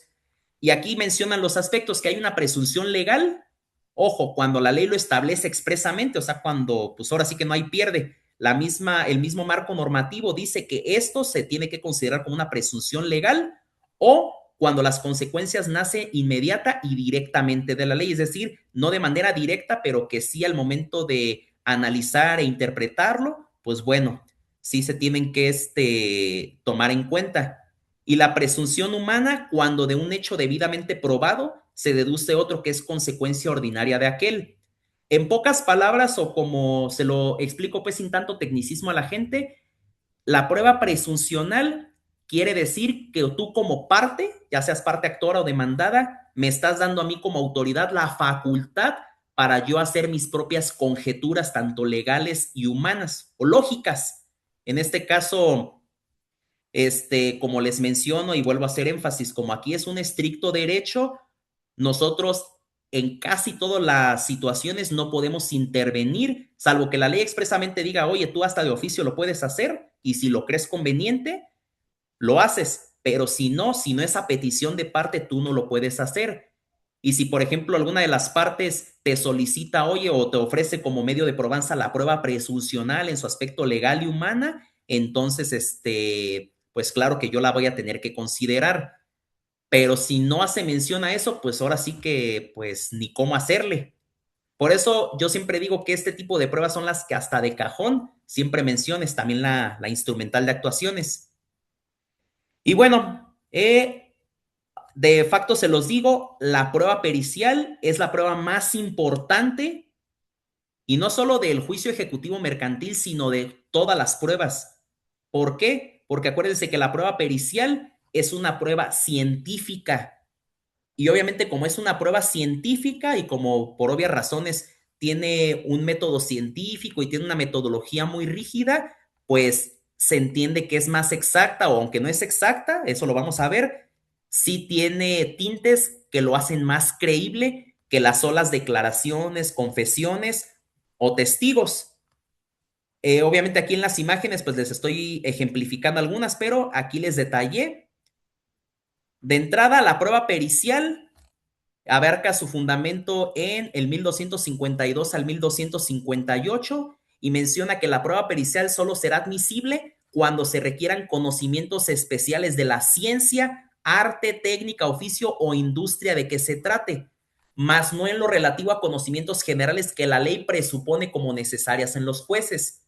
Ejemplo, oye, solicitan que se nombre a un perito legalista o jurídico, pues para que nos dé su opinión sobre esta interpretación legal, pues no va a pasar. ¿Por qué? Pues porque se entiende que eso tanto el juez y el personal lo tenemos que saber. ¿Por qué? Pues porque eso es meramente una cuestión legal.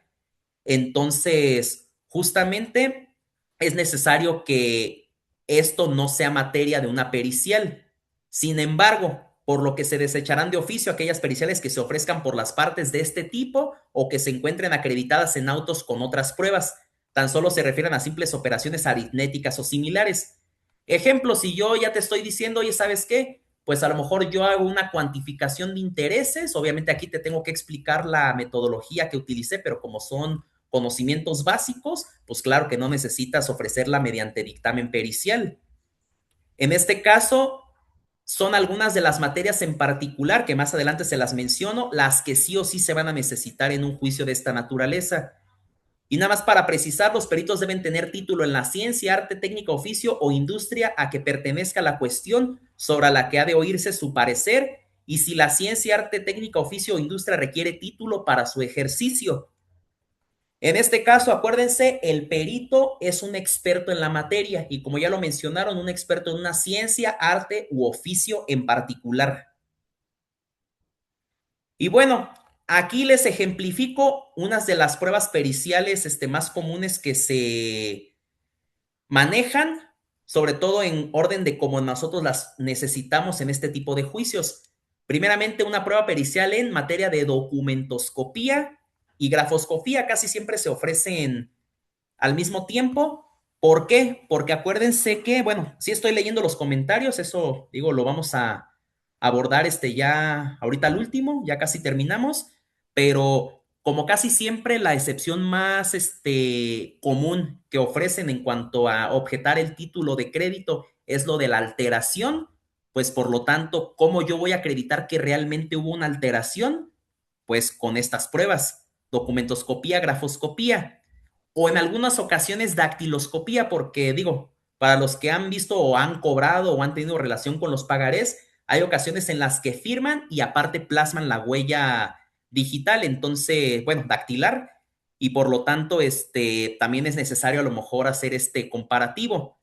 Nada más que ojo, muchas veces, o al menos aquí en la materia mercantil, tampoco pues he visto que hasta ahorita ofrezcan bien la prueba en dactiloscopía. ¿Por qué? Porque obviamente de facto cuando dan el nombre del perito, dan el domicilio, todos los requisitos de ley, no solicitan también que se tome en cuenta un comparativo de la huella. A lo mejor sí de las muestras de escritura, pero no de la huella. Por lo tanto, esta probanza pues se tiene que desechar. ¿Por qué? Pues porque ni siquiera me estás diciendo con qué se va a analizar. La evaluación, sobre todo la evaluación de bienes muebles e inmuebles, va a ser necesaria, pero casi sí, mejor dicho, esa se va a necesitar siempre hasta la ejecución de sentencia. Es decir, ya la sentencia ya dice que le asistió la razón a la parte actora y por lo tanto, como también ya obran bienes muebles embargados o inclusive también se solicitó que el inmueble se embargara, pues obviamente para cuando se presenta la planilla de liquidación y ya se cuantifica también lo de los intereses, lo de los gastos de los honorarios del abogado, etcétera, pues bueno, ahora sí que ahí es cuando se necesita que una persona, un corredor público o un valuador, de hecho ahí dice que esté plenamente acreditado como tal, pues le asigne ese valor. Entonces, pues sí o sí también se va a necesitar un perito de esta naturaleza. En algunos casos, hechos de tránsito terrestre, sobre todo pues cuando sea una cuestión de daño en otro vehículo, pero sobre todo cuando es tema de aseguradoras, porque ojo, si es una cuestión entre particulares, primeramente, no es aquí. Es obviamente, pues como constituye en un primer momento materia penal por daño a las cosas, pues bueno, eso se tendrá que ventilar en un principio con el Ministerio Público y ya posteriormente con un juez de lo penal. Pero más bien, cuando uno de los autos o ambos tienen una póliza de seguro, pues el detalle cuál es, que muchas veces pues las aseguradoras se niegan a cumplir porque pues bueno, faltó algún tema o porque se incumplió o por la razón que sea, ahora sí que tampoco me voy a meter mucho en eso, es cuando tú pues básicamente demandas a la aseguradora para que se haga responsable de los daños. Ahí es cuando luego también se necesita pues un dictamen en hechos de tránsito terrestre. Y bueno, nada más por mencionar algunas, porque estas claramente no se van a necesitar aquí: balística forense, informática forense, mecánica de hechos, o ya ciencias más consolidadas como la medicina forense, la química forense. Es indistinto, ahora sí que uno nunca sabe cuándo se necesita una especialidad en particular, pero vuelvo a lo mismo, al menos en los juicios ejecutivos mercantiles, las 4 primeras son las que más se van a utilizar de cajón: documentoscopía, grafoscopía, dactiloscopía y evaluación. Y ojo, aquí ya para terminar este apartado, sí quiero por favor que pongan mucha atención. En la prueba pericial, sobre todo en lo que menciona el artículo 1253, aquí menciona que las partes propondrán la prueba pericial dentro del término de ofrecimiento de pruebas, que ya mencionamos, y presentación de demanda, contestación o contestación a la vista. Y señalarán con toda precisión la ciencia, arte, técnica, oficio, industria en la cual deba practicarse la prueba. Por ejemplo, si lo que yo quiero acreditar es que el documento sufrió alteración porque se firmó en blanco, pues será una en documentoscopía. O si de facto, ¿sabes qué? Esa firma ni siquiera es mía, como que me la falsificaron, pues será en grafoscopía. Obviamente ahí yo tengo que precisar prueba pericial en grafoscopía. Los puntos en los cuales versarán las cuestiones a resolver en la pericial, es decir, el perito determinará las características generales, morfológicas, de la firma señalada como dubitada, que obra en el título denominado pagaré, que es el base de la acción. etcétera, etcétera. Ahí es básicamente lo que le estás pidiendo al perito que establezca. Otra cosa, la cédula profesional, calidad técnica, artística o industrial del perito que se proponga. ¿Por qué mencionamos esto? Porque inclusive ya lo mencionamos, que hay ocasiones en las que claramente no va a haber una cédula profesional para ciertas materias. Y al menos hoy por hoy no existe como tal un licenciado o ingeniero en documentoscopía. ¿Quién suple este tipo de perfil? Usualmente son los licenciados en criminalística, en criminología, en ciencias forenses, son como los perfiles más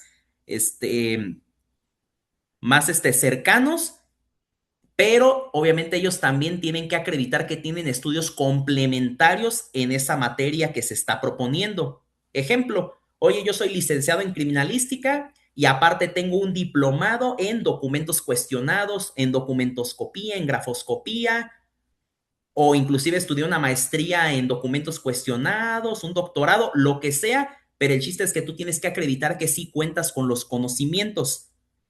Obviamente, pues el nombre completo, apellido, domicilio, para que se le tenga, así como los testigos, para que se le notifique y sobre todo pueda presentarse, pues aceptar y protestar el cargo.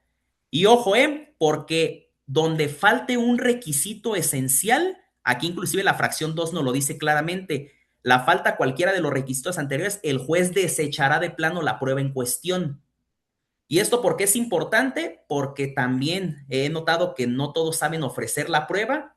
A lo mejor sí mencionan que va a ser una prueba pericial en documentoscopía, pero no mencionan la calidad técnica del perito. Mencionan a lo mejor el licenciado fulano de tal, pero ni siquiera mencionan es licenciado en criminalística, es licenciado en criminología, o aunque no lo menciones, yo también otro consejo que les doy, anexen la cédula profesional y hasta el documento del perito, aunque sea en copia simple, no importa.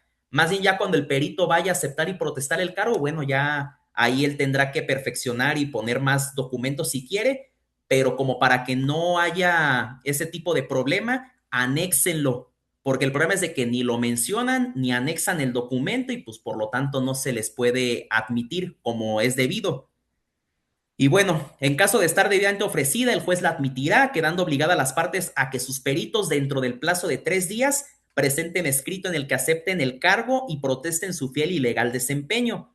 Como aquí mencioné, debiendo anexar el original o copia certificada de su cédula profesional o documentos que acrediten su calidad de perito y manifestando bajo protesta de decir verdad que conocen los puntos cuestionados relativos a la pericial. Otra vez volvemos con la protesta de decir verdad. A veces me ha tocado que algunos sí dicen, por este medio vengo a aceptar y protestar el cargo de perito en grafoscopía por la parte demandada, pero no manifiestan que tengan el conocimiento, que tengan la capacidad para hacerlo, o no manifiestan nada, o se les olvida poner bajo protesta de decir verdad, y pues por lo tanto se les tiene por no aceptando el cargo. Entonces, por eso también hay aguas. Y ya una vez de que aceptas y protestas el cargo, ya quedas obligado a rendir, bueno, el perito queda obligado a rendir el dictamen dentro de los 10 días siguientes a la fecha en que haya presentado los escritos de aceptación y protesta. Ojo, porque también aquí luego me ha tocado que algunos peritos se confunden y piensan que el término se les empieza a contar a partir de que sale el acuerdo en el que se tiene al perito tal aceptando y protestando el cargo. No, aquí mismo lo dice y también varia jurisprudencia que se les empieza a contar a partir del día siguiente hábil en que ellos presentaron el escrito de aceptación y protesta. ¿Sí? Y pues bueno, ¿qué pasa si aquí me voy a adelantar un poco? Bueno, nada más para precisar aquí, ¿qué pasa o qué apercibimiento va si el perito no acepta y protesta el cargo o no emite el dictamen en tiempo y forma? Si es la parte demandada, que usualmente la parte demandada es quien ofrece la pericial, se le tendrá por desierta, es decir, pues ya, esta prueba ya no se va a desahogar y por lo tanto no va a ser tomada en cuenta. Y obviamente ya no va a haber necesidad que la otra parte también la desahogue. Y la otra es de que si la parte actora es quien no presenta al perito en tiempo y forma, no acepta y protesta el cargo o no emite el dictamen en tiempo y forma, se le tendrá por conforme con lo que el perito de la parte demandada diga. Entonces, pues bueno, ahí para que también le tantien. ¿Y qué pasa? Porque eso siempre va a pasar, que los dos hicieron su tarea, que los dos obviamente dan su opinión técnico-científica, pero el de la parte demandada pues dice que la firma no corresponde, pero el de la parte actora dice que sí corresponde, pues bueno, el tribunal de oficio, eso también es otra facultad que nos dan, podemos designar a un tercero en discordia, que obviamente no está obligado a adherirse a la opinión de ninguno de los dos, porque puede haber inclusive una tercera opinión, pero sí es en que en pocas palabras tiene que esclarecer más el hecho, decirme en pocas palabras, realmente tú como tercero ajeno a todo esto, la firma es o no es, y ya con eso pues yo puedo darme cuenta si el documento realmente fue alterado o no. Pues bueno, la valoración de la prueba. En este caso, esto se hará hasta la sentencia. ¿Y esto quién lo hace? Pues claramente lo hace el juez, lo hacemos nosotros, y es ahí donde vamos a darle ese tipo de valor a cada probanza.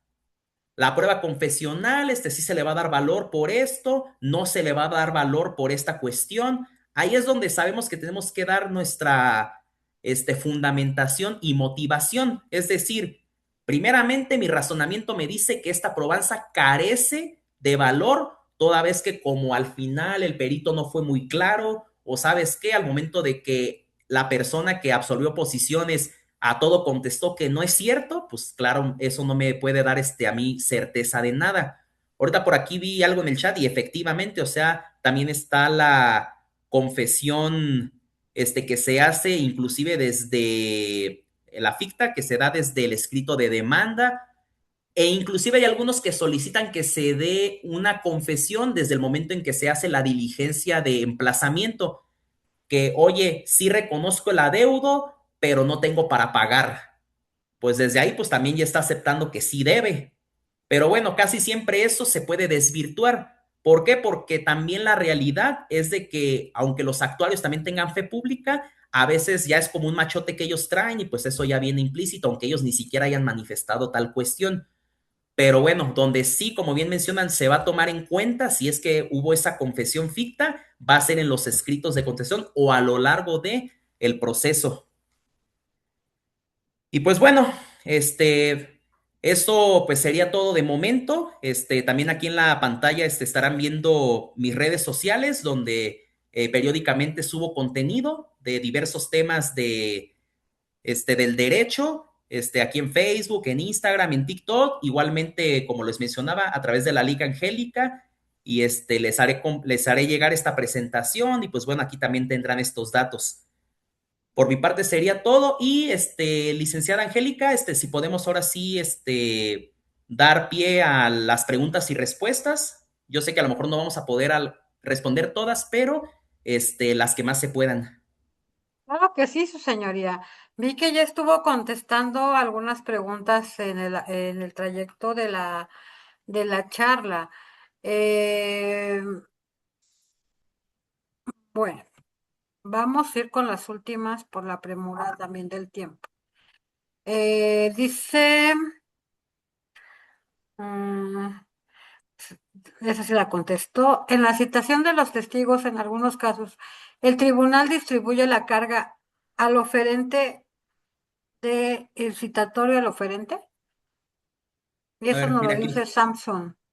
Ajá, en la citación de testigos, en algunos casos el tribunal distribuye la carga al oferente, el citatorio al oferente. Bueno, me imagino que se refiere a lo de que si tú le tienes que avisar al testigo que se tiene que presentar, pues bueno, a eso justamente se refiere a que las partes están obligadas a que los testigos, sobre todo los que tú mismo ofreciste, comparezcan en el día y horas señalados. Obviamente, el actuario o el ministro notificador es quien les tiene que hacer saber que tienen que presentarse. Pero claro, a eso más bien se refiere a que el hecho de darle seguimiento, de asegurarse que sí se presenten, pues es a la parte oferente. Salvo lo que ya mencionábamos, que se trate pues de un testigo que por X o Y razón no quiere presentarse, pues tú tienes que solicitar pues que se le aperciba de que si no se presenta, pues bueno, hay los medios de apremio que la ley establece. Ok, dice, ¿puede ser un familiar de alguna de las partes como testigo? Y esto nos lo Eh, dice Mateo Gutiérrez Gómez. Sí, de hecho, como lo mencionábamos, sí se presta porque, bueno, también hasta yo creo que ahí la ley como que a veces sí es un poco ambiguo o un poco, pues, muy rígida, porque usualmente cuando se llevan a cabo este tipo de actos, pues, usualmente, ¿quiénes las personas de confianza que te acompañan?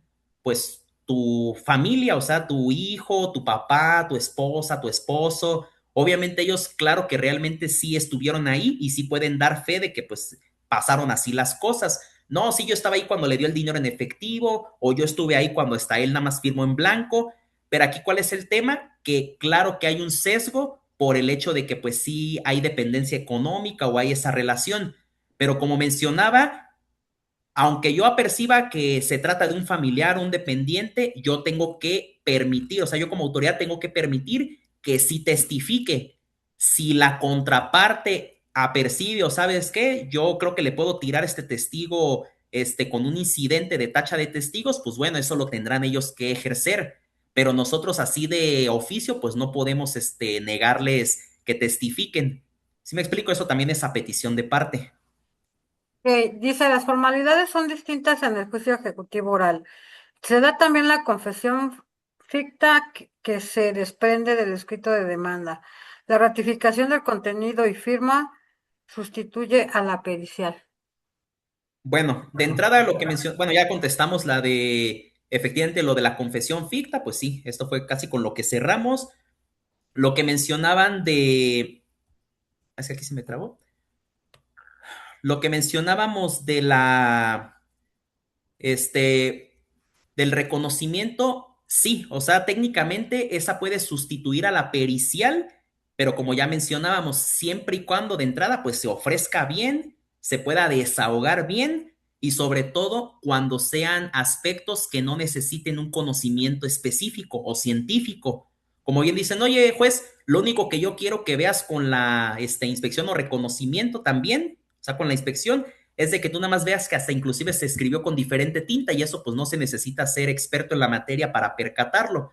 Y lo del reconocimiento de que, oye, tú reconoces que esta firma sí es tuya, en teoría sí la sustituye. ¿Por qué? Porque acuérdense, y eso pues también no lo mencionábamos, todas las pruebas periciales o en general todas las pruebas siempre están sujetas a la declaración de las partes.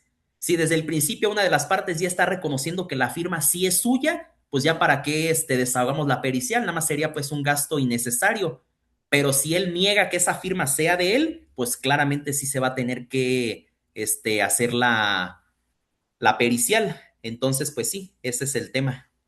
Ok, luego nos dice el maestro David, ¿cómo se podría manejar este supuesto que en cierto momento de endose de endose un pagaré para procuración de cobro A por personas, por X personas, pero después de un tiempo el dueño del pagaré, es decir, el actor, decide llevar él mismo el proceso, perjudicaría en algo o en qué se tendría que hacer para y cuál sería la motivación, argumentación y fundamentación correspondiente?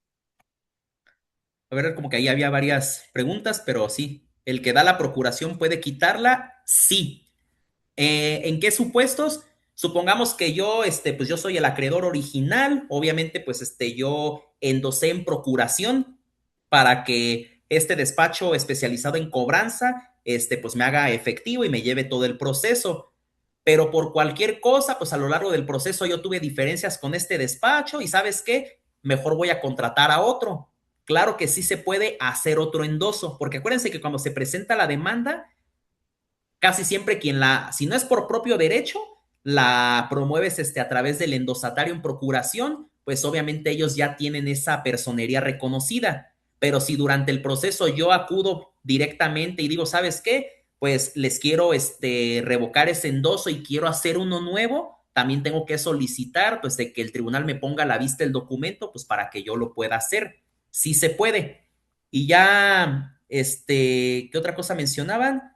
Lo de que si afectaría o no, pues no afectaría en el hecho de que si ya estás en una etapa en la que ya se ofrecieron los medios de prueba o inclusive apenas se va a dar y a lo mejor aunque ya venza al día siguiente, pero se alcanza a hacer con el nuevo despacho que contraté, claro que se puede hacer y a lo mejor no afectaría. Se afectaría cuando a lo mejor oye, el juicio ya está muy avanzado, ni siquiera se han desahogado las pruebas, pero como todavía no tenían la personería reconocida y como yo pues no sé nada de leyes y me presento, pues claramente no se van a desahogar bien y pues ahí sí te puede afectar el curso del proceso. Entonces, pues como todo, tiene sus pros y contras. Ok, maestro, hay una pregunta muy interesante. ¿En qué parte del juicio se ofrecen los mecanismos alternos de solución a conflictos? ¿O ya no proceden una vez iniciado el juicio? De hecho, bueno, eso lo mencionamos casi al principio. Se puede hacer uso de todos estos mecanismos durante cualquier momento. Obviamente, pues ya cuando también ambas partes han sido llamadas a juicio, o sea, si ni siquiera se te ha emplazado, pues obviamente no vas a poder acudir, al menos por parte del juicio. Si en la forma extrajudicial, pues tú y yo ya platicamos, digo, oye, ¿sabes qué? Mira, mejor vamos con un profesional, vamos con un mediador, ustedes directamente pueden ir al centro de mediación y conciliación, pues para que ahí les apoyen para mediar. Pero antes de que se dicte sentencia, ustedes todavía hasta pueden decir, ¿sabes qué? Llegamos a un convenio o estamos dispuestos a ratificar. Porque ese es el tema. Sí pasa de que, ¿sabes qué? Ellos de forma extrajudicial se arreglan, presentan el escrito de desistimiento de la demanda porque pues ya llegaron a un convenio. Obviamente pues nosotros como autoridad pues tenemos que citarlos para ratificar. ¿Por qué? Porque sí llega a pasar que a lo mejor, oye, no es cierto, yo ni siquiera estaba enterado, pero yo mañosamente hasta me falsifiqué la firma del el otro para que se desistiera. Por eso es necesario, inclusive la ley sí nos obliga pues a que lo citemos. Pero como tal, lo mencionábamos al principio, no es un momento en particular, pero casi siempre en la práctica es después de que se da la contestación tanto de la demanda y a la vista. Ahí es cuando las partes tienen que manifestar si es su deseo hacer uso de estos mecanismos alternos. O si no es su deseo, pues bueno, también lo pueden manifestar y ya pues se sigue con las demás etapas del juicio. Señoría, hay otra preguntita que nos dice Everardo Rodríguez. ¿Cuál es la prueba idónea para demostrar que el documento basal fue firmado en blanco? Es la prueba en documentoscopía.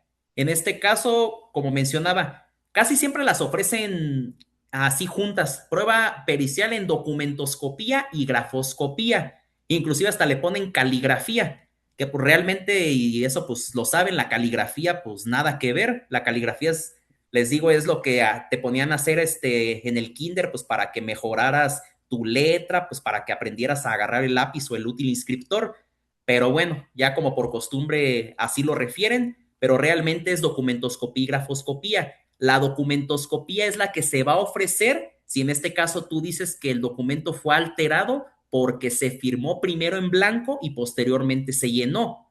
Ese es en documentoscopía.